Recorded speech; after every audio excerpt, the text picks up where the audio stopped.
Vous vous demandez sûrement comment ce groupe si disparate s'est rencontré.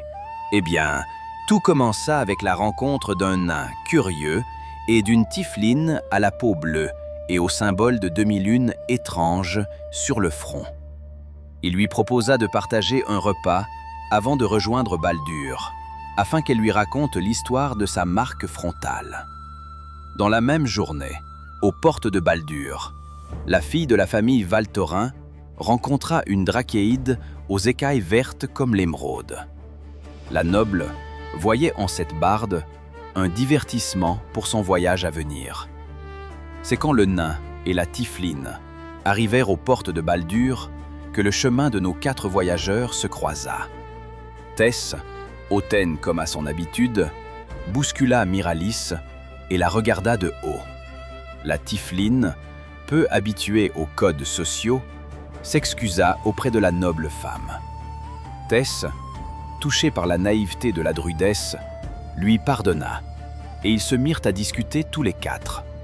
Soudain, un bruit sourd interpella le groupe. Comme des pas lourds qui s'approchaient à toute vitesse vers eux. Une armée?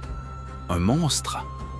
Non, c'était un Goliath qui fuyait les gardes de Baldur. Il se fraya un passage au milieu d'eux, mais trébucha lamentablement sur sa très longue barbe. Les voyageurs se mirent à rire tous. Même le Goliath était hilar de la situation. Les gardes de Baldur, attirés par le bruit, vinrent, et une dispute dans un brouhaha débuta. Personne n'écoutait personne. C'est alors qu'un homme à la peau pâle, attiré par le chahut, tenta de mettre un terme à cette situation. Avec un calme exemplaire, il mit fin au conflit. Ils décidèrent de partager un grog de bière à la taverne du coin.